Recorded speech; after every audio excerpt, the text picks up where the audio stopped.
सदाशिवसमारम्भां शङ्कराचार्यमध्यमाम् अस्मदाचार्यपर्यन्तां वन्दे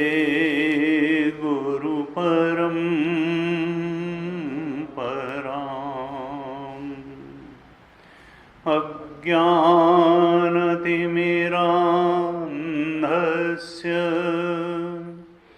ज्ञानाञ्जनशलाकया चक्षुरुन्मीलितं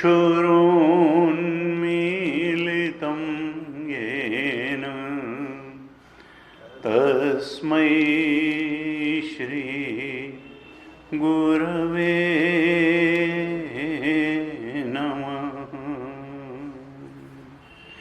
तस्मै श्री गुरवे नमः।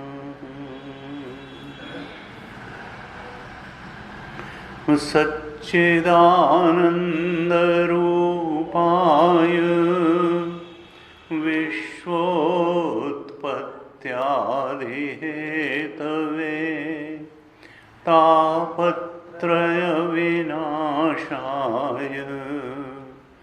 श्रीकृष्णाय वयं नुमः।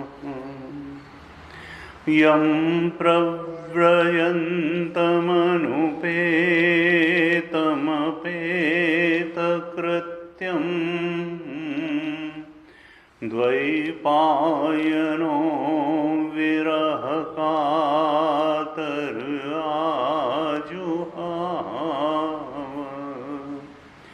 पुत्रेति तन्मयतया तरवोऽभिनेदुः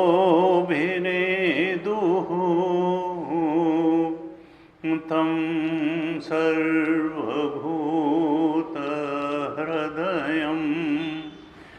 मुनिमानतोऽस्मि।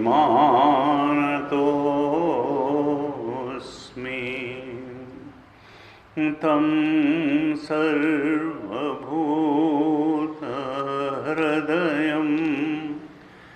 मुनिमानतोऽस्मि।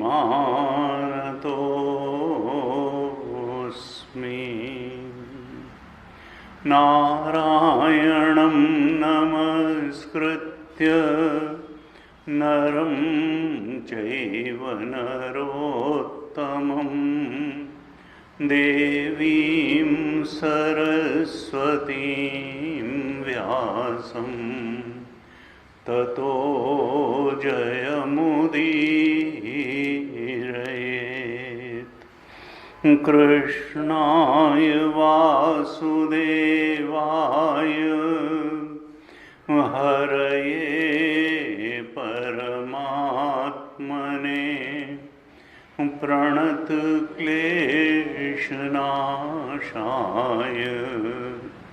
गोविन्दाय नमो नमः। प्रणतक्लेशनाशाय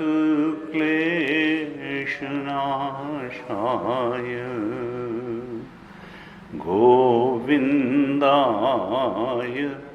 नमो नमः।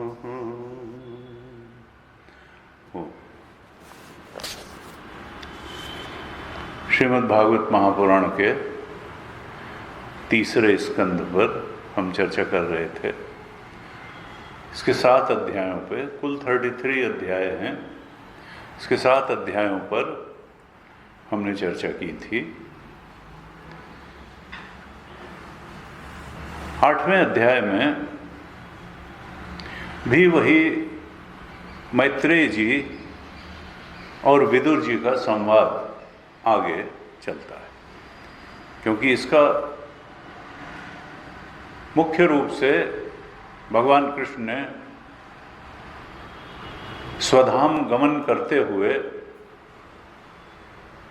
उद्धव जी को तो उपदेश दिया परम सत्य का, लेकिन साथ ही उद्धव जी को यह भी निर्देश दिया कि विदुर जी जब तुमसे मिलेंगे तो उनको ये बता देना कि इस ब्रह्म तत्व का, परम सत्य का ज्ञान उनको मैत्रेय ऋषि द्वारा ही प्रदान किया जाएगा, यानी उद्धव जी नहीं देंगे। एक कारण यह भी था कि उद्धव जी जो हैं वो इस शरीर में दासी पुत्र के रूप में आए थे। उद्धव जी नहीं, विदुर जी। तो अब जैसा भी उद्धव जी से उनको ज्ञान दिलवाना उचित नहीं समझा भगवान ने, और मैत्रेय ऋषि के पास भेजा उनको। मैत्रेय ऋषि को एक अलग परंपरा से ये ज्ञान प्राप्त हुआ था। नारायण से ब्रह्मा जी, ब्रह्मा जी से नारद जी, सनत कुमार, इस तरह की एक परंपरा चली। और दूसरी परंपरा भगवान संकर्षण, सनत कुमार, सांख्यायन मुनि, पाराशर मुनि और उनसे मैत्रेय जी, ऐसी परंपरा भी चली। अब यहाँ उस परंपरा से जो भागवत मैत्रेय ऋषि को प्राप्त हुई उसका वर्णन है। भगवान संकर्षण से प्राप्त हुई, क्रमशः गुरु शिष्य परंपरा में प्राप्त हुई जो भागवत महापुराण है, उसको मैत्रेय जी विदुर जी को सुना रहे हैं। कहते हैं कि संसार के प्राणी बहुत छोटे छोटे सुखों की कामना के लिए बहुत बड़े बड़े दुख मोल ले लेते हैं, और ऐसे पुरुषों की दुख निवृत्ति के लिए अब मैं आपको भागवत महापुराण का श्रवण कराना आरंभ करता हूँ, जो मुझसे पाराशर ऋषि जी ने कहा था। कहते हैं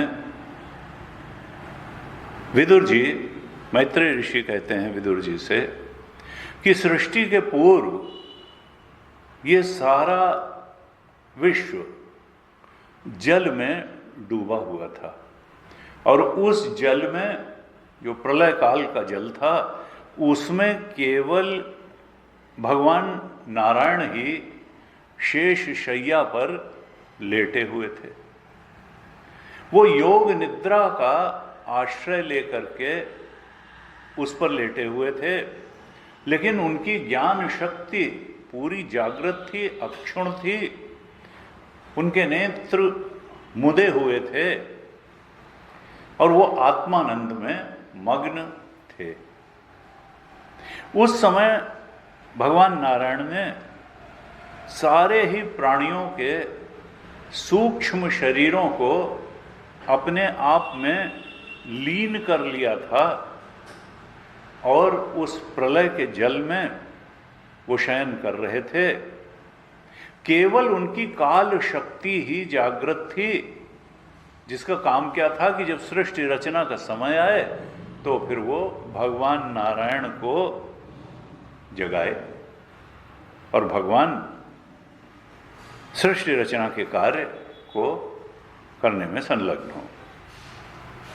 यहां उल्लेख है कि 1000 चतुर्युगी के काल तक भगवान ने जल में शयन किया। आप जानते हैं एक चतुर्युगी में 43 लाख के करीब वर्ष होते हैं, तो 1000 चतुर्युगी तक शयन किया और उसके बाद में भगवान की काल शक्ति ने जीवों के कर्मों को भोग के लिए प्रेरित किया। जीवों की जो सुप्त वासनाएं थीं वो काल शक्ति की प्रेरणा से काल में वो परिपक्व हुई, परिपाक को प्राप्त हुई और जीवों में अकुलाहट हुई कि हमारी वासनाओं इच्छाओं का भोग हमें चाहिए, भोग के लिए शरीर चाहिए और भोग के लिए सृष्टि भी चाहिए। तो जीवों को शरीर देने कर्मों के लिए काल शक्ति ने जब प्रेरित किया तब भगवान ने अपने शरीर में से ही अनंत लोक उत्पन्न कर दिए। यहां वर्णन है कि भगवान की दृष्टि अपने ही शरीर में अंतर्निहित लिंग शरीरों आदि सूक्ष्म तत्वों पर जब पड़ी तब रजोगुण से क्षोभ को प्राप्त करके काल के आश्रित हुए रजोगुण से क्षोभ को प्राप्त करके सृष्टि रचना के उद्देश्य से एक कमल उनके नाभिदेश से बाहर निकला। ये कमल कोश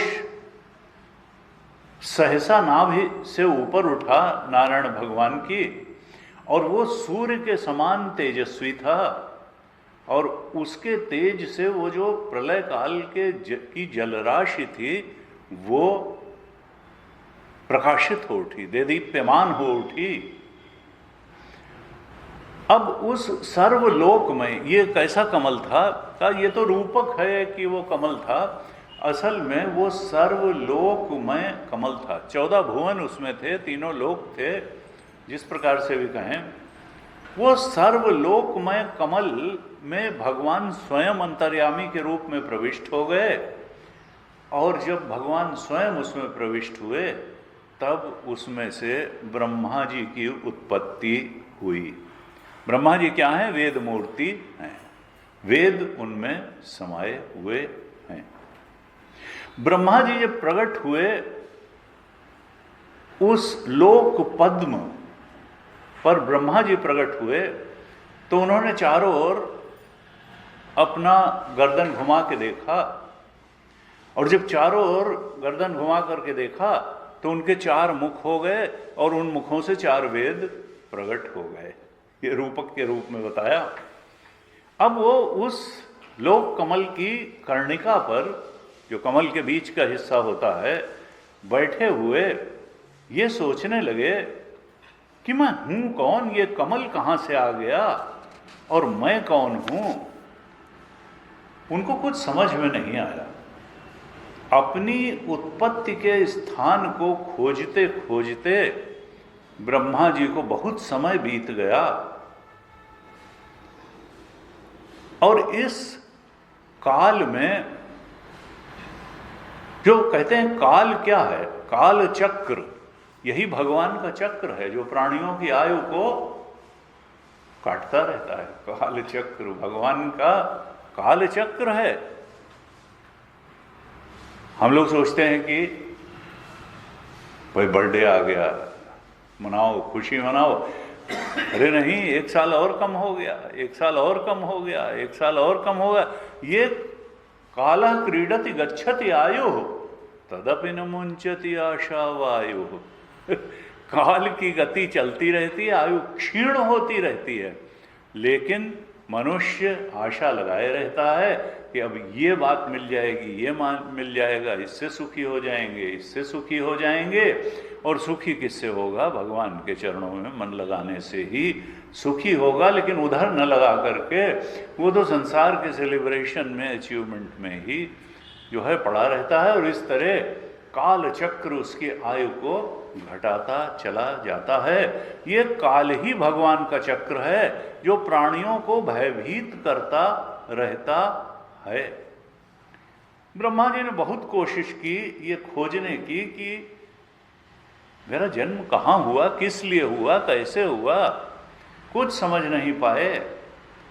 धीरे धीरे निसंकल्प होकर के वो समाधि में स्थित हो गए और उन्होंने कहा कि अब हम तप करेंगे, ध्यान करेंगे, और तब शायद इस बात को हम जान सकें कि हम कौन हैं, कहाँ से आए हैं, क्या करने के लिए आए हैं। उन्होंने लिखा है दिव्य 100 वर्षों तक योगाभ्यास किया अच्छी तरह, और तब जा करके ब्रह्मा जी को ये ज्ञान प्राप्त हुआ। क्या ज्ञान प्राप्त हुआ? अपने अधिष्ठान परमात्मा का ज्ञान प्राप्त हुआ। हम लोगों का भी अधिष्ठान परमात्मा ही है, लेकिन हमको परमात्मा का ज्ञान नहीं है। शरीर का ज्ञान है, मन का ज्ञान है, बुद्धि का ज्ञान है, बुद्धि के मान अपमान का ज्ञान है, मन की इच्छाओं का ज्ञान है, कारण शरीर की वासनाओं इच्छाओं का ज्ञान है, और संसार के तमाम भोग पदार्थों का, अनुकूल प्रतिकूल परिस्थितियों का ज्ञान है। लेकिन इस सब के अधिष्ठान परमात्मा का ज्ञान नहीं है, क्योंकि हम उस प्रकार से योगाभ्यास नहीं कर पाते जैसा योगाभ्यास करके ब्रह्मा जी ने अपने परमात्मा अधिष्ठान के बोध को प्राप्त किया, और उन परमात्मा को अपने अंतःकरण में ही उन्होंने प्रकाशित होते हुए देखा। अंदर था। कहते हैं कि जब भगवान का बोध हो गया, अपने अधिष्ठान स्वरूप परमात्मा का उनको बोध हो गया, तब ब्रह्मा जी ने उन्हीं श्रीहरि में अपना चित्त लगा दिया और वो उन श्रीहरि की स्तुति करने लगे। अब ये 9वां अध्याय जो है ये ब्रह्मा जी की स्तुति का अध्याय है। बड़ा ही महत्वपूर्ण, बड़ा ही सुंदर अध्याय है। इसमें तत्व, क्योंकि हमारे यहाँ जो स्तुतियाँ हैं भागवत की जितनी, सब तात्विक स्तुतियाँ हैं। ये कोई क्या है, स्तुति का मतलब क्या है? सत्य के बारे में हमारी क्या समझ है उसको प्रकट करना, परमात्मा के सामने उसको प्रकट करना कि सत्य के बारे में हमारी समझ क्या है। स्तुति का ये अर्थ होता है। तो भगवान की स्तुति करते हुए ब्रह्मा जी कह रहे हैं, प्रभो ये कैसा दुर्भाग्य है कि ये जो जीव हैं ये आपके स्वरूप को नहीं जान पाते हैं,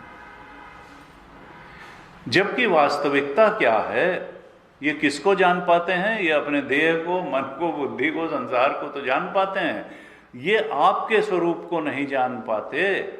जबकि वास्तविकता ये है कि आपके सिवा और कोई यथार्थ वस्तु है ही नहीं। आपके सिवा और कोई वस्तु नहीं है, और आपके सिवा जो वस्तु अनुभव में आती है वो प्रतीति मात्र है, वो स्वरूपतः सत्य नहीं है। सत्य तो आप ही हैं। रजत सीप महाभास जिमि जथा भानु कर बारी, जदपि मृषा तिहु काल सोई भ्रम न सके कोटारी, यही विधि जग हरि आश्रित रही, जदपि असत्य देत दुख हई। झूठौ सत्य जाहि बिनु जाने, जिमि भुजंग बिनु रजु पहिचाने, जहि जाने जग जाए हेराई, जागे जथा सपन भ्रम जाई, बंदों बाल रूप सोई रामू, सब सिद्धि सुलभ जपत जिसु नाम। तो कहा देखो, जो सत्य है, जो आत्मा है, जो परमात्मा है, जो सब कुछ का अधिष्ठान है, उसको तो जान नहीं पाते, और जो सुपर इम्पोजिशन है, जो प्रतीति मात्र है, जो स्वरूपतः सत्य नहीं है, जो माया की उपज है, आभास मात्र है, द्वितीय चंद्रमावत है, उसको बहुत सत्य मान के बैठ जाते हैं। आप ही अनेक रूपों में हो नहीं गए हैं, प्रतीत हो रहे हैं। जहां जहां सांप दिख रहा है वहां वहां रस्सी ही है, फिर वो सांप का मुंह हो, सांप की पूंछ हो, सांप की पीठ हो, सांप का पेट हो, वो रस्सी के अलावा कुछ नहीं। जहां संसार दिख रहा है, संसार के भेद विभेद दिख रहे हैं, वहां है परमात्मा ही। जहां जीवों के भेद दिख रहे हैं, जहां मन बुद्धि के भेद दिख रहे हैं, जहां इच्छाओं के, वहां अधिष्ठान रूप से तो परमात्मा ही है। ये तो सुपर इम्पोजिशन है। ब्रह्मा जी कहते हैं, और देखिए ये ब्रह्मा जी की सत्य के बारे में जो उनकी समझ है उसी का प्रकटीकरण है, वही स्तुति होती है भगवान की, और उसी से भगवान प्रसन्न होते हैं कि देखो मेरे भक्त ने मेरे स्वरूप को कितना ठीक से और अच्छा समझा है। ये कहना कि नहीं नहीं वो हरे राम राम राम हरे हरे, हरे कृष्ण हरे कृष्ण, तो इस तरीके से हैं, मेरा सच्चिदानंद रूप कोई कोई जाने रे, इस प्रकार की केवल शाब्दिक प्रार्थना से भगवान उतने प्रसन्न नहीं होते हैं जितनी तात्विक समझ से प्रसन्न होते हैं। ये हमको देखना चाहिए। पूरे भागवत में जितनी स्तुतियां हैं वो तात्विक स्तुतियां हैं। भगवान के तात्विक स्वरूप का वर्णन करना ही भगवान की सच्ची स्तुति है। ब्रह्मा जी कहते हैं भगवान अज्ञान से आप सदा ही दूर रहते हैं। आपका ये रूप जिसके नाभि कमल से मैं प्रकट हुआ हूं वही प्रथम अवतार है, और सैकड़ों अवतारों का मूल कारण भी यही है। नारायण, नार में शयन करने वाला नार ही घर है जिसका, वो नारायण, नार यानी जल, जल ही जिसका घर है वो है नारायण। कहते परमात्मन आपका जो स्वरूप है वो तेजोमय है, अखंड है, भेद रहित है, आनंद मात्र है, और यही सारे भूतों का अधिष्ठान है और सारी इंद्रियों का भी अधिष्ठान है। लेकिन जो पाप वासना के पुतले हैं, जिन अंतर्मुखता है ही नहीं, अंतःकरण शुद्ध है नहीं, पुण्य का अर्जन नहीं है, भगवान की भक्ति नहीं है, भगवान की कृपा नहीं प्राप्त है, जो ऐसे पापात्मा और विषयासक्त जीव हैं वो आपके इस स्वरूप का अनादर करते हैं। वो कहते हैं ये सब बात हमको काल्पनिक मत बताओ। कहा जो लोग आपकी जो वेद रूप वाणी है, आपकी वेद रूप वाणी को अपने कर्णपुटों से श्रवण करते हैं, क्योंकि सर्वार्थ प्रकाशक वेद है, परम प्रमाण वेद है, और वेद का जो क्लाइमेक्स टीचिंग है वो उपनिषद है। इसीलिए उपनिषद को परम प्रमाण कहा जाता है। परम सत्य की ओर ले जाने में उपनिषद परम प्रमाण है, और दूसरे नंबर पे अवतारी कृष्ण की वाणी गीता प्रमाण है, और फिर उसके अनुकूल अंश में भागवत, रामचरितमानस, भगवान शंकराचार्य के लिखे हुए ग्रंथ, ब्रह्मसूत्र, ये सब प्रमाण है। कहा जो लोग आपकी वेद रूपी वाणी को अपने कानों से ग्रहण करते हैं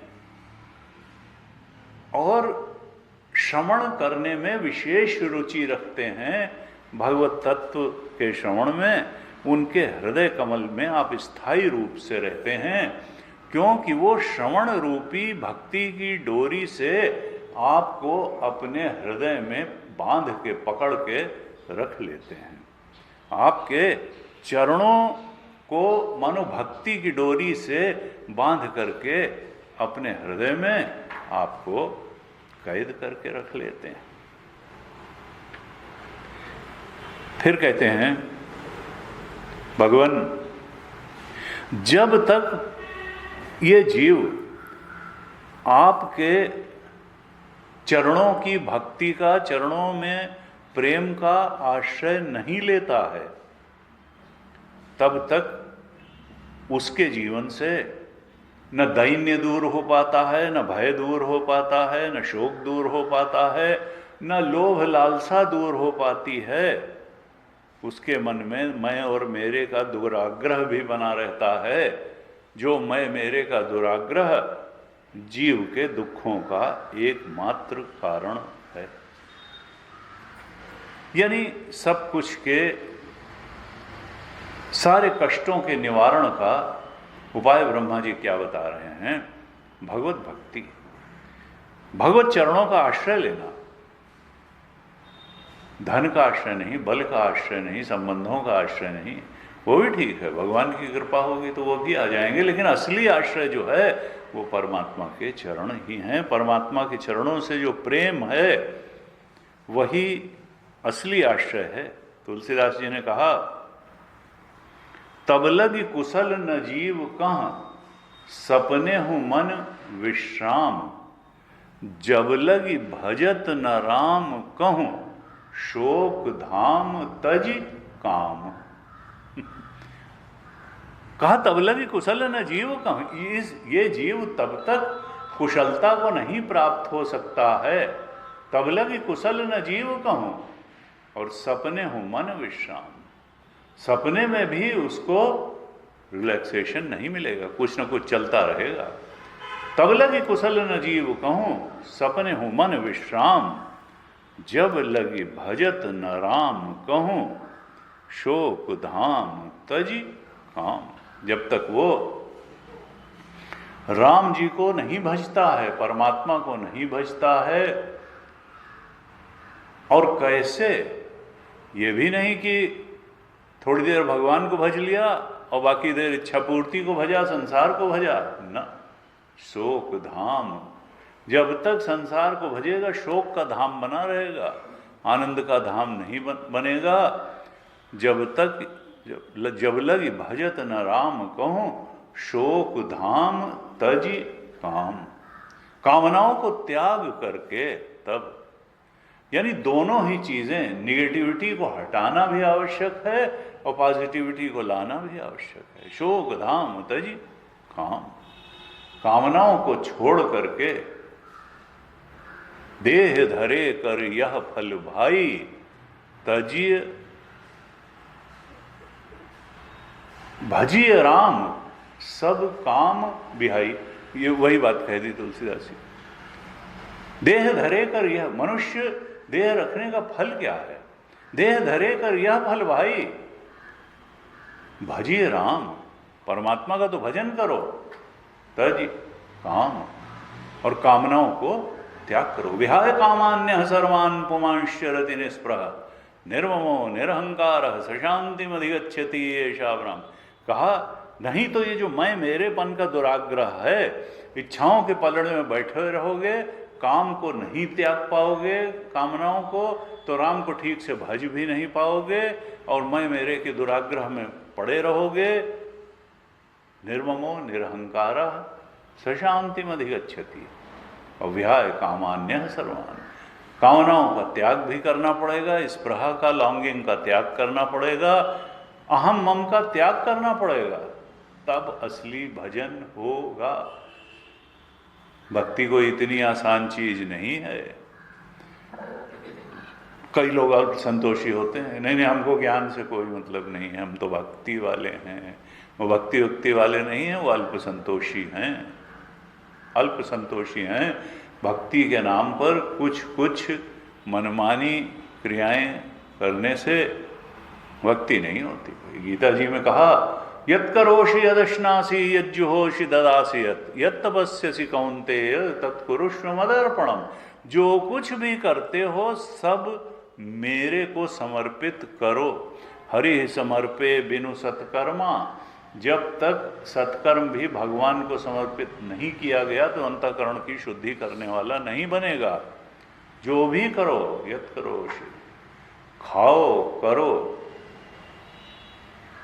हवन करो, दान करो, तप करो, सब मेरे लिए करो। पूरा का पूरा जीवन इच्छा केंद्रित नहीं, प्रभु प्रेम केंद्रित हो जाए, तब जाके भक्ति का जीवन है, भक्त का जीवन है। गुरु जी कहते थे, भाई देहाभिमानी कितनी देर रहते हो? 24 घंटे। तो विनयी कितनी देर रहेगा? 24 घंटे। तो भक्त कितनी देर रहेगा? 24 घंटे। ये सब पार्ट टाइम जॉब नहीं है। ऐसे जो है कहा।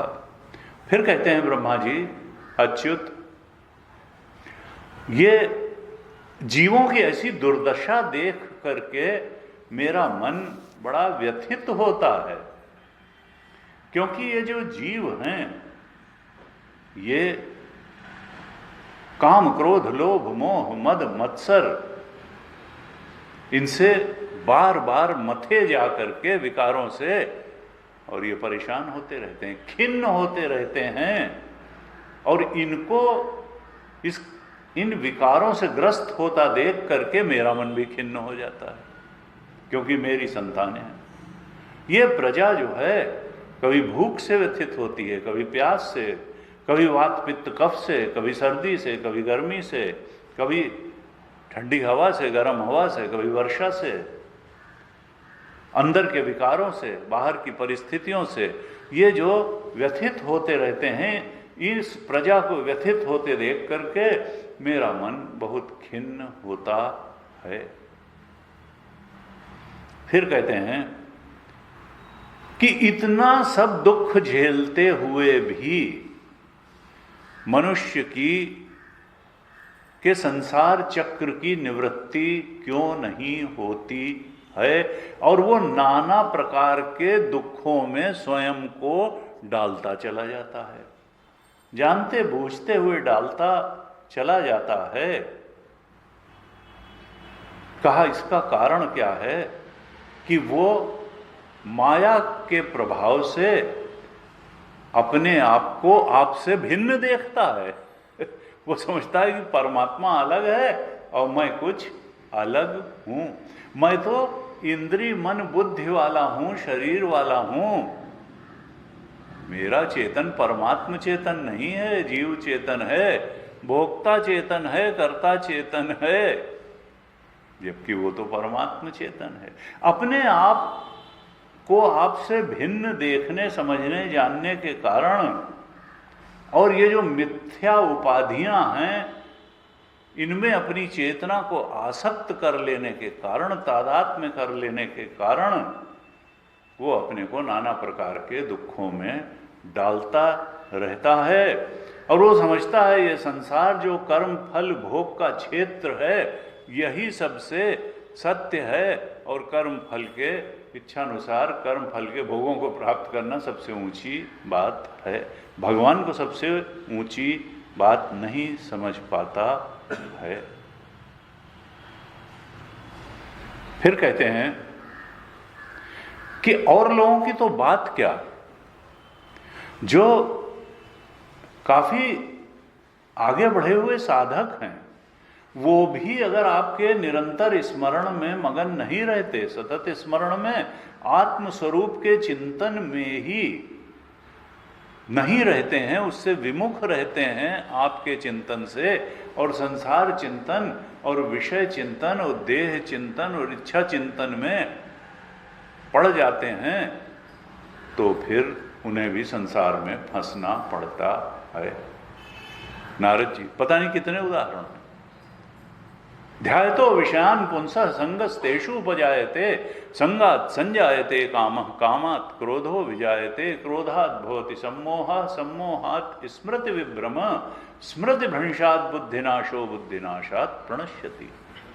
अगर हमने संसार के विषयों में सत्य बुद्धि रख करके, सुख बुद्धि रख करके, महत्व बुद्धि रख करके उनका चिंतन शुरू किया, तो धीरे धीरे वो हमारे ऊपर सवारी कर लेंगे, वो कामना हमारे ऊपर सवारी करेगी, और फिर नहीं पूरी हुई तो क्रोध, क्रोध से स्मृति विभ्रम और बुद्धि का नाश तक होगा। हम विवेक ही नहीं कर पाएंगे कि हमको क्या पाना है और क्या नहीं पाना है, क्या कर्तव्य है, क्या अकर्तव्य है, क्या छोड़ना चाहिए और क्या अनुकरण करना चाहिए। कहते हैं ब्रह्मा जी, नाथ आप तक पहुंचने का जो मार्ग है वो संतों के मुख से श्रवण करके ही जाना जा सकता है। आपके गुणों का श्रवण सत्संग में होता है, और जब व्यक्ति लगातार सत्संग करता है तब वो आपके गुणों का आश्रय लेता है, इच्छाओं का आश्रय नहीं लेता, और तब वो धीरे धीरे आपके स्वरूप के बोध तक और अपने स्वरूप के बोध तक पहुंच जाता है। तुलसीदास जी ने कहा, बिनु सत्संग न हरि कथा, तेहि बिनु मोह न भाग, वो मोह गए बिनु राम पद, होय न दृढ़ अनुराग, मिलहि न रघुपति बिनु अनुरागा, किए जोग तप ज्ञान विरागा। ब्रह्मा जी कहते हैं, आप रहते कहाँ हैं? तो कहा, आप तो अत्यंत शुद्ध और निर्मल और पवित्र हृदय वाले अपने भक्तों के हृदय में ही रहते हैं। और वो शुद्ध निर्मल हृदय कैसे प्राप्त होता है? तो कहते हैं भक्ति योग के द्वारा ही प्राप्त होता है ऐसा शुद्ध हृदय। फिर कहते हैं भगवान, आपके भक्त लोग जिस जिस भावना से आपका चिंतन करते हैं, आप उन पर अनुग्रह करने के लिए वही वही रूप धारण कर लेते हैं। कोई भगवान शंकर के रूप में अगर आपकी वंदना करेगा तो आप शिव का रूप धारण करके उसके सामने आएंगे, विष्णु के रूप में करेगा तो विष्णु रूप में आएंगे, कृष्ण रूप में करेगा तो कृष्ण रूप में, राम रूप में करेगा तो राम रूप में, और जो चाहेगा वो उसको प्रदान कर देंगे। कहा, आप क्या हैं? आप तो एक हैं और सब प्राणियों के अंतरात्मा बन करके बैठे हुए हैं। लेकिन ये मनुष्य हो या देवता हो, ये सब कामना पूर्ति के लिए ही आपकी उपासना करते हैं। आप सबके अंतरात्मा बन करके बैठे हुए हैं, आप सबके हितकारी हैं, परम हितकारी हैं, सारे ही प्राणियों के अंतःकरण में चेतना बन करके बैठे हुए हैं। लेकिन मनुष्य हो या देवता हो, वो तो तरह तरह की कामनाएं रख करके विपुल सामग्रियों से आपका पूजन करते हैं। लेकिन इस प्रकार की पूजा से भी आप उतने प्रसन्न नहीं होते जितना प्राणियों पर दया करने रूपी पूजा से प्रसन्न होते हैं। यानी जो अष्टमूर्ति भृत देव पूजनम, ये जो संसार है ये भगवान का ही मैनिफेस्टेशन है। अष्टमूर्ति भृत देव पूजनम, ये पंचभूत, सूर्य, चंद्रमा और सारे ही प्राणी ये भगवान का स्वरूप है, सबके अंदर वही परमात्मा। तो इन प्राणियों की सेवा से, पूजनम नाम सेवनम, इनकी सेवा से, प्राणियों की सेवा से भगवान जितने प्रसन्न होते हैं, उतनी तमाम सामग्री से उनकी पूजन करने से, कामना पूर्ति के लिए विविध प्रकार की सामग्रियां रख करके और उनकी पूजा करने से जितने प्रसन्न नहीं होते, उतना भूतों की, प्राणियों की सेवा करने से भगवान प्रसन्न होते हैं। सब प्राणियों पर दया करने से भगवान सबसे ज़्यादा प्रसन्न होते हैं। लेकिन कहते हैं ब्रह्मा जी कि ये जो सर्वभूत दया की जो भावना है, ये असत पुरुषों में अत्यंत दुर्लभ है। जिनका अंतःकरण शुद्ध नहीं है वो इस सर्वभूत दया की बात ही नहीं समझ पाते। वो खाली स्वार्थ केंद्रित जीवन जीते हैं और थोड़ा सा बढ़े तो परिवार केंद्रित जीवन जीते हैं। सर्वभूत दया का जीवन उनको समझ में नहीं आता है, अत्यंत दुर्लभ है सत्पुरुषों के लिए। कहते हैं जो कर्म आपको अर्पित कर दिया जाता है वो अक्षय हो जाता है, उस कर्म का कभी नाश नहीं होता है। भगवान को जब अर्पित कर दिया कर्म तो अनंत फलदायी होता है। कहा भगवान आपकी अगर प्रसन्नता प्राप्त हो जाए तो इस मनुष्य जीवन में इससे बढ़ करके और कोई उपलब्धि नहीं है कि भगवान हमारे ऊपर प्रसन्न हो जाएं। सारे कर्मों का सबसे बड़ा फल यही है, क्या? भगवान की प्रसन्नता।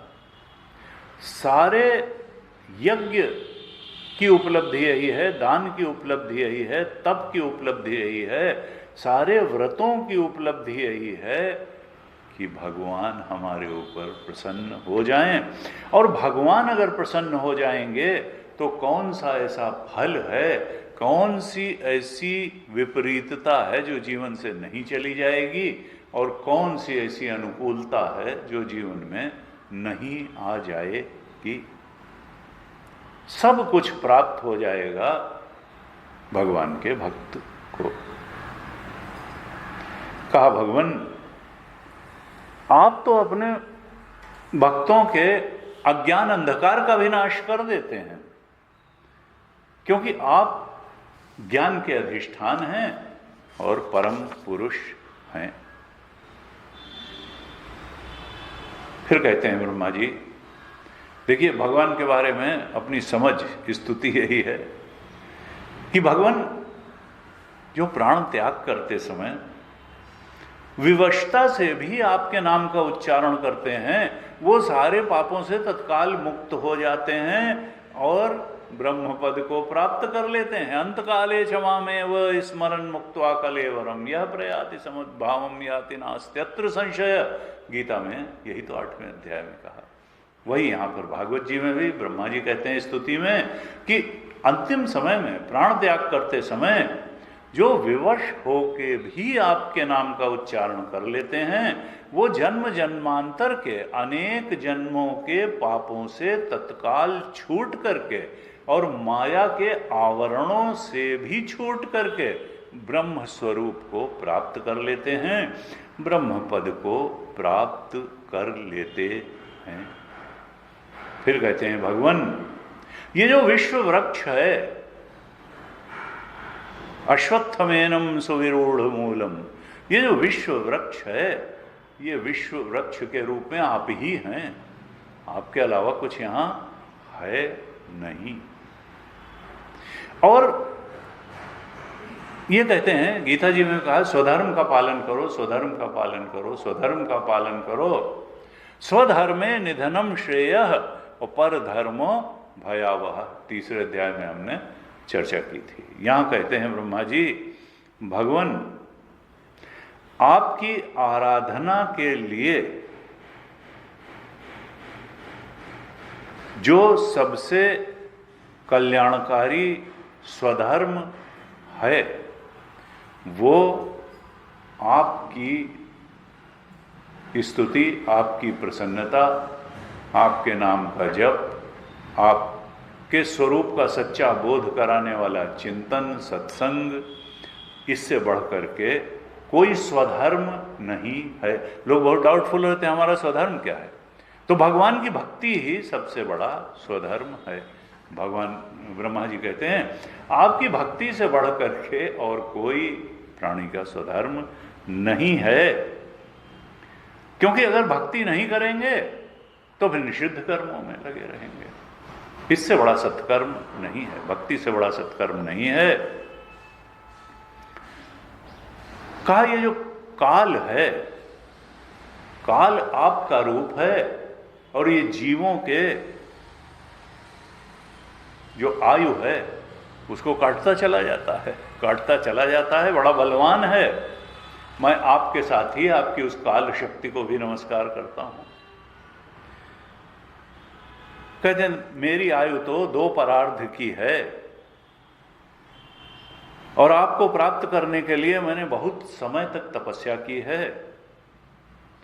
आप ही मेरे चैतन्य आत्मा के रूप में स्थित हैं और मेरी जो तपस्या थी उसके साक्षी आप ही हैं। मैं आपको नमस्कार करता हूं। अंत अंत में कहते हैं स्तुति के ब्रह्मा जी कि भगवान आप संपूर्ण जगत के एकमात्र सुहृद और आत्मा हैं। आपसे बड़ा कोई सुहृद है नहीं। भगवान ने गीता जी के 6 अध्याय के 9वें श्लोक में कहा, सुहृन् मित्रार्युदासीन मध्यस्थ द्वेष्य बंधुषु साधुष्वपि च पापेषु समबुद्धिर्विशिष्यते। कहा ये 9 तरीके के व्यक्ति होते हैं जीवन में जो मिलते हैं, लेकिन जो बोध प्राप्त संत होता है, ज्ञानी होता है, वो सब के प्रति समबुद्धि रखता है। वो साधु हो, पापी हो, सुहृद हो। सुहृद का मतलब क्या है? जो बिना किसी रिटर्न के आपकी मदद करता है, जैसे माता पिता, सदगुरु और ईश्वर, ये सुहृद हैं। आप उनके लिए कुछ करें न करें, वो आपके भलाई ही सोचेंगे। सुहृद रिटर्न की कोई इच्छा किए बिना, माता हैं, पिता हैं, सदगुरु हैं, ईश्वर हैं, सुहृद। और एक मित्र है, उदासीन है, उससे कोई मतलब नहीं, मध्यस्थ है, एक द्वेषी है, बंधु है। तो कहा सुहृद यानी जो बिना किसी रिटर्न की इच्छा के आपका मददगार हो। ऐसे आप सुहृद हैं और आत्मा बन करके बैठे हुए हैं। आप तो शरणागतों पर कृपा करने वाले हैं, शरणागत वत्सल हैं। शरणागति की तो बात ही क्या की जाए। गुरु जी कहते थे देखो, भागवत जी का भी जो अंतिम संदेश है वो भगवत शरणागति है, और रामचरितमानस का भी अंतिम जो संदेश है वो भगवत शरणागति है, और गीता जी का भी जो अंतिम संदेश है वो भगवत शरणागति है। सर्वधर्मान परित्यज्य माम एकम शरणम व्रज, मेरी शरण, अहम त्वा सर्व पापेभ्यो मोक्षयिष्यामि मां। शरणागति का ही 18वें अध्याय का 66 श्लोक भगवान कहते हैं मेरे शरणागत हो जाओ। कामी हिनारि प्यारि जिमि लोभी जिमि प्रिय जिमि दाम, तिमि रघुनाथ निरंतर प्रिय लागो मोहि राम। भगवान के शरणागत हो जाए ये मन, और कोई चीज प्रिय ही न लगे, भगवान ही प्रिय लगे, यही तो शरणागति है। भागवत जी में भी परीक्षित प्रविष्टो हम ब्रह्म निर्वाणम, भगवान की शरणागति, उस परम तत्व ब्रह्म तत्व की शरणागति प्राप्त करके मैं ब्रह्म निर्वाण में प्रविष्ट हो गया। बाद में उनके देह को डसा तक्षक ने। कहा आप ही इस विश्व में जो भी ज्ञान है, जो भी ऐश्वर्य है, वो आपसे ही आया है। जहां कुछ दिखता है, परमहंस कहते जिसके पीछे बहुत लोग चलते हैं, समझ लो वहां ईश्वरीय तत्व थोड़ा प्रकट हुआ है। बिना ईश्वरीय अनुकंपा के, बिना ईश्वरीय तत्व के प्राकट्य के बहुत सारे लोग किसी को नहीं मानते हैं। बहुत ऐश्वर्य, बहुत संपन्नता अगर है तो भी कुछ भगवदीय ऐश्वर्य वहां प्रकट हुआ है, भगवान की अनुकंपा हुई है।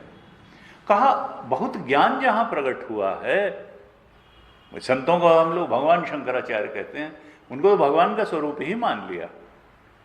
संतों को भी जिनके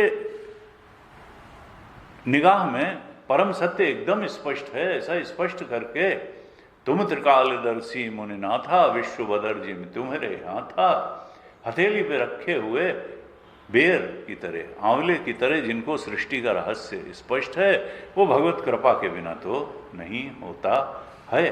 कहा जो ज्ञान है, जो ऐश्वर्य है, ये ज्ञान और ऐश्वर्य इस संसार को जो आनंद देने वाला है, उसी ज्ञान और ऐश्वर्य से भगवान आप मेरी बुद्धि को भी संयुक्त कर दें, मुझे वो ज्ञान दे दें जिससे मैं सृष्टि रचना के कार्य में ठीक ठीक तरह से संलग्न हो सकूं, और मुझे वो ऐश्वर्य भी दे दें कि मैं सारे जीवों का, लोगों का बिल्कुल ठीक तरह से निर्माण और संचालन कर सकूं। मैं पूर्व कल्प के समान इस जगत की रचना कर सकूं, और मुझे ये शक्ति भी प्रदान करें कि सृष्टि रचना करते समय मैं रचना के अभिमान से भी मुक्त रहूं। इस प्रकार से ये मुख्य बातें कहते हुए ब्रह्मा जी भगवान की स्तुति करते हैं। अब मैत्रेय जी कहते हैं कि विदुर जी, इस तरह से तपो विद्या समाधि भी 26वें श्लोक में कहते हैं 9वें अध्याय के, कि ब्रह्मा जी ने जब इस प्रकार से नारायण भगवान की स्तुति की, क्योंकि वही तो इनके उत्पत्ति स्थान हैं, उन्होंने तप के द्वारा, विद्या के द्वारा, समाधि के द्वारा अपने उत्पत्ति के स्थान भगवान को देखा। 3 चीजें कहीं, तप द्वारा देखा, विद्या द्वारा देखा, समाधि के द्वारा देखा। ये तीनों साधना के बड़े महत्वपूर्ण अंग हैं। तप के बिना परम सत्य का बोध नहीं होता, विद्या के बिना नहीं होता, और समाधि के बिना भी नहीं होता है। इन 3 तप, विद्या, समाधि के द्वारा भगवान को उनके सच्चे स्वरूप में, अपने आत्मा के रूप में देखा, और अपनी शक्ति के अनुसार, अपनी सामर्थ्य के अनुसार, अपनी समझ के अनुसार भगवान की स्तुति की। और उसके बाद में लिखा विराम स खिन्नवत, फिर वो थोड़ा ढीले पड़ करके बैठ गए, खिन्न हो गए, क्योंकि अभी भी कुछ बहुत क्लियर नहीं हुआ कि कैसे करना है, क्या करना है। कहते हैं जब भगवान मधुसूदन ने देखा कि ब्रह्मा जी तो बहुत घबराए हुए से हैं, ये प्रलय की जल राशि जो है, इसमें लोक रचना के विषय में उनको कोई निश्चित विचार नहीं आ रहा है, और इस कारण से उनका चित्त थोड़ा खिन्न हो गया है, तब भगवान ने उनको प्रेरणा देते हुए, दिलासा देते हुए कहा कि देखो ब्रह्मा जी, तुम तो विषाद से मत भरो। कि कई बार जब हमको लगता है कि कुछ सूझ नहीं रहा तो हम खिन्न हो जाते हैं, विषाद से, जैसे अर्जुन विषाद से ग्रस्त हो गया। कहा विषाद से के वशीभूत होकर के तुम आलस्य न करो, तुम तो सृष्टि रचना का कार्य बिल्कुल उत्साहित होकर के करो, पूरा उद्यमशील होकर के सृष्टि रचना के कार्य में लग जाओ। और इसके लिए क्या करो, तुम एक बार फिर से तप करो, और वो तप किस तरह का हो, तुम भागवत ज्ञान का अनुष्ठान करो। जब तुम भागवत ज्ञान को अपने मन में लाओगे, भागवत ज्ञान का अनुष्ठान करोगे, तब तुम जिन लोकों की तुमको रचना करनी है, जिन प्राणियों की रचना करनी है, उन सब को अपने अंतःकरण में स्पष्ट रूप से देख लोगे कि सृष्टि रचना का क्रम कैसे होगा, किन किन तरीके से सृष्टि रचना होगी। भगवान ने इस प्रकार से उत्साहित किया और कहा कि भक्ति युक्तः समाहितः, तुम भक्ति से भरो और समाहित चित्त हो करके संपूर्ण लोकों में मुझको भी व्याप्त देखो, और मुझ में संपूर्ण लोकों को व्याप्त देखो, और अपने आप में देखो। तद्विद्धि प्रणिपातेन परिप्रश्नेन सेवया उपदेक्ष्यन्ति ते ज्ञानं ज्ञानिनस्तत्त्वदर्शिनः यज्ञात्वा न पुनर्मोहम एवं यास्यसि पांडव येन भूतानि अशेषेण द्रक्ष्यसि आत्मनि अथो मयि। भगवान ने कहा तत्वदर्शी के यहाँ जब ज्ञान लेने जाओगे, वो जो ज्ञान देगा उससे तुम सारे भूतों को अपने आत्मा में भी देखोगे और मुझ कृष्ण परमात्मा में भी देखोगे। यानी आत्मा और परमात्मा में भेद नहीं है और सारे भूत उसमें सुपर इम्पोजिशन हैं। यही बात यहाँ पर कही कि तुम सारे लोकों को, सारे भूतों को मुझ में व्याप्त देखोगे और अपने आप को भी मुझ में ही देखोगे। द्रक्ष्यसि आत्मनि अथो मयि। फिर कहते हैं 32वें 33वें श्लोक में, यदा तु सर्वभूतेषु दारुषु अग्निम इव स्थितम प्रतिचक्षीत माम लोकः जहात तरहि एव कश्मलम। भगवान कहते हैं ब्रह्मा जी से कि ब्रह्मा जी, जिस समय ये जीव समस्त भूतों में मुझे स्थित देख लेता है, अर्थात आत्मा में टुकड़े नहीं हैं, आत्मा परमात्मा ही है और परमात्मा एक अखंड सर्वव्यापक है। इनका आत्मा अलग, इनका आत्मा अलग, इनका आत्मा अलग नहीं है। शरीरों में भिन्नता है, मन में भिन्नता है, बुद्धि में भिन्नता है, इच्छाओं में भिन्नता है, वासनाओं में भिन्नता है, 3 शरीरों में भिन्नता है, 5 कोशों में भिन्नता है, लेकिन इनका जो अधिष्ठान परमात्मा है, शुद्ध चेतन है, वो एक अखंड सर्वव्यापक है। भगवान कहते हैं कि जो सब भूतों में मुझे ही स्थित देखता है, कैसे? जैसे काष्ठ में व्याप्त अग्नि, वो दिखाई नहीं देती है। विशेष अग्नि तो अलग अलग है, लेकिन निर्विशेष अग्नि तो एक ही है।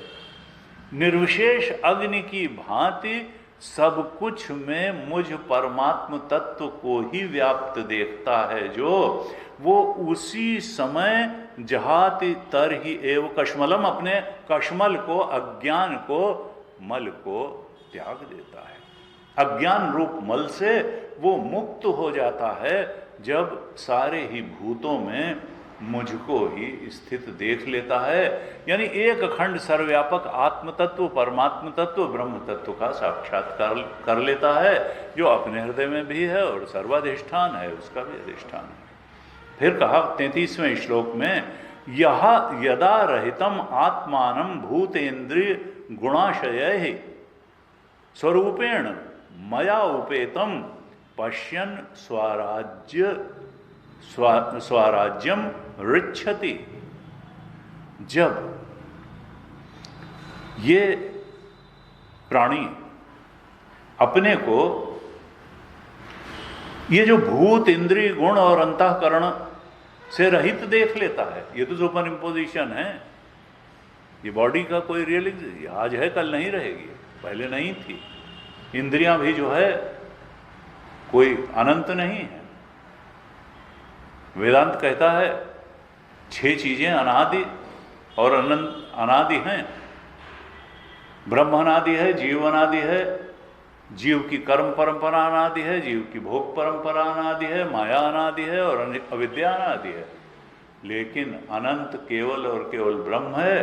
बाकी की जो 5 हैं वो ज्ञान बाध्य हैं। जिस समय ब्रह्म तत्व का ज्ञान होगा, ब्रह्म ज्ञान होगा, परमात्म सत्य का ज्ञान होगा, उस दिन माया भी जने कहाँ जाएगी, अविद्या भी जने कहाँ जाएगी, जीव भी जने कहाँ जाएगा, कर्म परंपरा भी जने कहाँ जाएगी और भोग परंपरा भी जने कहाँ जाएगी। ये सब अनंत नहीं है। अनंत, अनादि और अनंत दोनों ब्रह्म तत्व ही है। तो कहा जब ये जीव अपने को भूत, इंद्रिय, गुण और अंतःकरण से रहित देख लेता है और स्वरूपतः मुझसे अपने आप को अभिन्न देख लेता है, सच्चिदानंद वस्तुनि यत्र यत्र मनो याति तत्र तत्र समाधयः। जहाँ जहाँ जाता है वहाँ वहाँ समाधि है। साधो सहज समाधि भली है। आँख न मूंदों, कान न रूधों, काया कष्ट न धारों, खुले नयन हंसी हंसी पहचानो, सुंदर रूप निहारों। कहा कि मलिन वासना भागी, कहा जहां जाऊं तहां करूं दंडवत, भाव मिटाऊं दूजा, साधो सहज समाधि भली। जहां जहां डोलों सो परिक्रमा, जो कुछ करो सो पूजा, जहां जाऊं तहां करो दंडवत, भाव मिटाऊं दूजा, साधो सहज समाधि भली। कबीर ने कहा आंख न मूंदो कान, ये सब बहुत शुरुआती बात है कि आंख खुले खुले नयन यहाँ से पहुंचे। वेदांत का समाधि क्या है? वो कुछ देर की समाधि नहीं है, व्युत्थान होते ही वासनाएं पकड़ेंगी। ये जो है, उन्होंने कहा कि ज्ञान से अज्ञान का नाश हुआ तो फिर हमेशा समाधि है। खुले आंख से समाधि है, 24 घंटे की समाधि है। आंख न मूंदो कान न रूंधो, काया कष्ट न धारो, खुले नयन हंसी हंसी पहचानो, सुंदर रूप निहारो। जहां जहां डोलों सो परिक्रमा, जो कुछ करो सो पूजा, जहां जाऊं तहां करो दंडवत, भाव मिटाऊं दूजा, साधो सहज समाधि भली। जब तक इच्छाओं से मुक्ति नहीं होगी तो खाली ध्यान लगाने से कुछ खास फर्क पड़ने वाला नहीं है, कुछ खास फर्क पड़ने वाला नहीं है। अंत में ज्ञान से अज्ञान का नाश होना ही चाहिए। भगवत भक्ति निरंतर हृदय में जब विराजेगी तो भगवत कृपा से फिर अज्ञान का नाश होगा और हम सतत उस जीवन मुक्ति के विलक्षण सुख का अनुभव करेंगे। कबीर ने ये कहा, साधो सहज समाधि भली, उठत बैठत कबहु न छूटे, ऐसी ताड़ी लागी। मैंने परमात्मा भक्ति का ऐसा नशा पी लिया कि उठते बैठते कभी उतरता ही नहीं है। ये नहीं कि थोड़ी देर के लिए खुमारी चढ़ी है। नानक देव, राम खुमारी नानका, चढ़ी रहे दिन रात। ये जो राम खुमारी है मेरे ऊपर तो दिन रात चढ़ी रहती है। राम कुमारी नानका, चढ़ी रहे दिन रात। कहा जब ऐसा वो करता है, स्वरूपता मुझसे अपने को अभिन्न देख लेता है और अपने इनको इंद्रिय मन बुद्धि शरीर पंचकोश 3 शरीरों को सुपर इम्पोजिशन देख लेता है कि हाँ ये तो टूल है, ये तो काम लेने के लिए मिले हैं, इनसे तादात्म्य का कोई बात नहीं है, ये तो तमः प्रकाशवत इनसे है, जड़ चेतन ही ग्रंथि परि गई यद्यपि मृषा छूटत कठिनाई, ये इनसे तो कोई हो ही नहीं। विद्यते हृदय ग्रंथि छिद्यन्ते सर्व संशया, क्षीयन्ते चास्य कर्माणि तस्मिन् दृष्टे परावरे। ये जड़ चेतन की ग्रंथि कहाँ, ये ग्रंथि का भेदन होना चाहिए और ये अज्ञान से चुंगी पड़ी हुई है, इसलिए ज्ञान से ही इसका भेदन होगा। और उसके बाद में जहाँ जहाँ डोलों सो परिक्रमा, फिर जो है कहा वो मोक्ष पद प्राप्त कर लेता है, स्वरूपतः परमात्म तत्व से अपने इस चेतन तत्व को अभिन्न देख लेता है और यही तो मोक्ष है, यही मोक्ष है। फिर कहते हैं भगवान ब्रह्मा जी से कि अब चूंकि तुमने मेरी इतनी गहरी भक्ति प्राप्त कर ली है, मेरा अनुग्रह प्राप्त कर लिया है, तुम्हारा मन हमेशा मुझ में ही लगा रहता है, इसलिए अब ये जो पापमय रजोगुण है ये तुमको बांध नहीं सकता है। रजोगुण के बंधन में तुम नहीं पड़ोगे। यद्यपि तुम सृष्टि रचना का इतना बड़ा कार्य संपादित करोगे तो भी रजोगुण तुमको बांध नहीं सकेगा। कहते हैं ब्रह्मा जी, तुम जो है जानते हो कि मैं कहा कर्म क्लेश विपाक आशय अपरामृष्टय पुरुष विशेष ईश्वर, ये योग दर्शन में ईश्वर की परिभाषा दी गई, पतंजलि महाराज ने दिया। क्लेश कर्म विपाक आशय अपरामृष्टय पुरुष विशेष ईश्वर। वहां ईश्वर को पुरुष विशेष माना गया क्योंकि वहां अनेक पुरुष माने गए और एक एक पुरुष प्रकृति से छूटता जाएगा, यही उन्होंने मुक्ति मानी। उन्होंने कोई ब्रह्मबोध को मुक्ति, ब्रह्मबोध तक वो नहीं पहुंचे, योग दर्शन वाले ब्रह्म, इसीलिए हमारे यहाँ कैटेगरी कैटेगरी कैटेगरी। फिर अंत में वेदांत जो है सर्वोच्च दर्शन है, जो कि ब्रह्मबोध तक की बात करता है और उस तक पहुंचने का मार्ग बताता है। तो योग दर्शन कहाँ तक पहुंचा कि प्रकृति भी सत्य, द्वैतवादी प्रकृति भी सत्य हो, पुरुष भी, पुरुष अनेक हैं, तो फिर ईश्वर का क्या? सांख्य दर्शन ने तो ईश्वर का अस्तित्व ही नहीं माना, उनका नहीं, प्रकृति और पुरुष अलग हो जाए, बात खत्म हो गई और वो विवेक से हो जाएगा। और योग दर्शन ने कहा नहीं, ईश्वर है, ईश्वर प्रणिधानात्वा। ये तो अष्टांग योग जो है, यम नियम आसन प्राणायाम प्रत्याहार धारणा ध्यान, ये तो सेकंड चैप्टर में लिखा, साधन पाद में लिखा। पहले तो उन्होंने समाधि पाद लिखा भगवान महर्षि पतंजलि ने, और कहा कि क्या है कि विषय वैतृष्ण्य वैराग्यम, अपर वैराग्य, बोध के लिए, आत्मबोध के लिए, उनके यहाँ जो भी आत्मबोध का स्वरूप है उसके लिए विषय की वितृष्णा हो जाए तो ये अपर वैराग्य है, निम्न श्रेणी का वैराग्य है। यानी विषयों में कुछ नहीं रखा है, ये बोध हो जाए कि संसार के विषय लुभावने लगते हैं लेकिन हैं डरावने परिणाम में, और ये उनका निगेटिविटी प्रतिपक्ष भावना करके संसार के विषयों के प्रति वितृष्णा हो जाए, उनकी तृष्णा नष्ट हो जाए, बल्कि वितृष्णा हो जाए विषयों से। तो ये कहा कि ये जो है अपर वैराग्य है, निम्न स्तर का वैराग्य है। और पर वैराग्य क्या है? तो कहा गुण वैतृष्णम पर वैराग्यम, गुणों से ही वितृष्णा हो जाए, त्रिगुण से ही।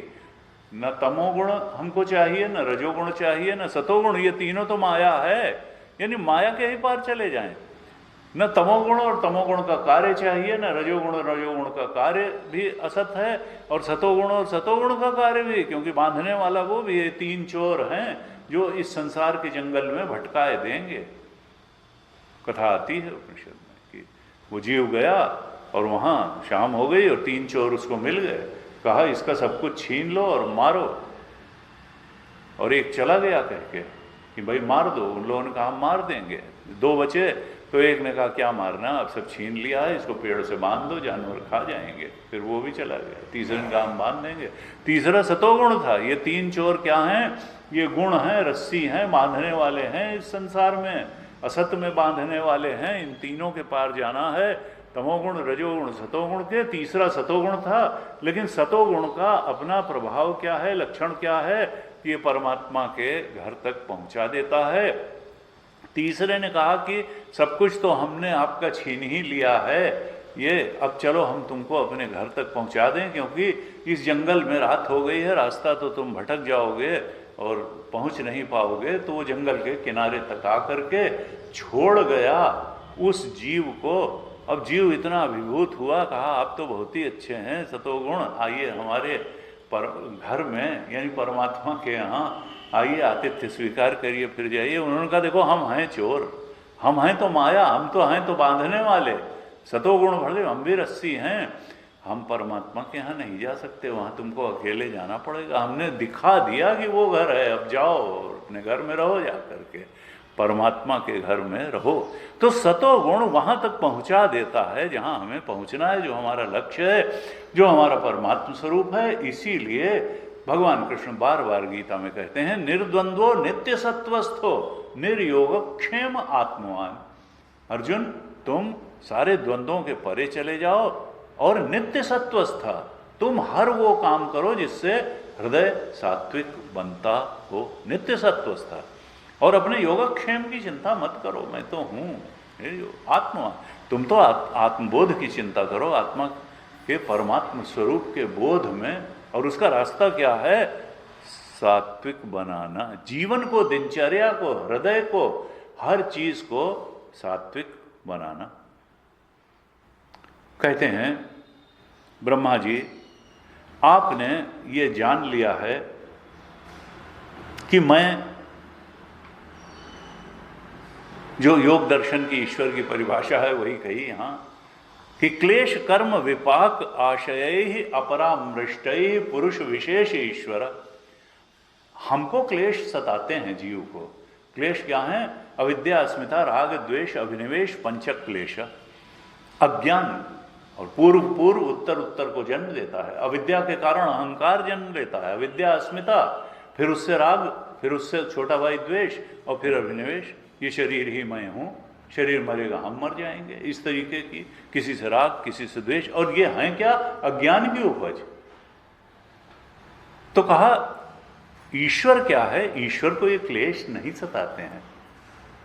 क्लेश से अपरामृष्टई, वो अछूता रहता है ईश्वर।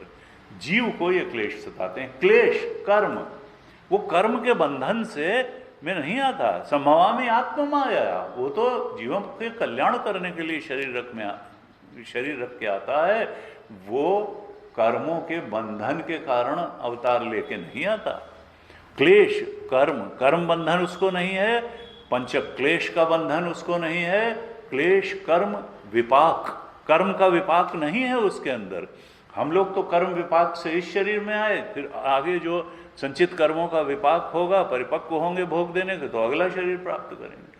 क्लेश नहीं है, कर्म विपाक नहीं है, आशय, उसमें अंतःकरण भी नहीं है, ना अंतःकरण की कमजोरियां हैं, ना इंद्रियां हैं, ना कुछ है। वो तो ब्रह्म स्वरूप में रहते हुए ही सब कुछ कर देते। क्लेश कर्म विपाक आशय अपरामृष्ट है, उससे तो वो अछूता है, पुरुष विशेष है वो सामान्य जीव नहीं है। ऐसा योग दर्शन में कहा। यहाँ भी यही कहा कि ब्रह्मा जी, तुम जानते हो कि मैं इंद्रियों से, गुणों से और अंतःकरण से रहित हूं, और जिस तरह से ऐसा तुमने मुझे जाना है, इस तरह का ज्ञान देहधारी जीवों को होना बहुत कठिन है। लेकिन फिर भी तुमने मुझे अपने सच्चे स्वरूप में जान लिया कि मैं क्लेश कर्म विपाक आशय अपरामृष्टई पुरुष विशेष ईश्वर हूं। फिर कहते हैं, प्यारे ब्रह्मा जी,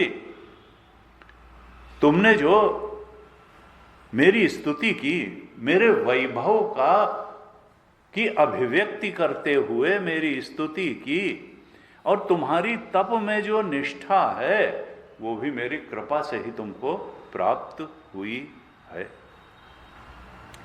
कहते हैं, मैं तो तुमको सगुण रूप में दिखाई दिया, लेकिन फिर भी तुमने निर्गुण रूप से मेरा वर्णन करते हुए मेरी स्तुति की।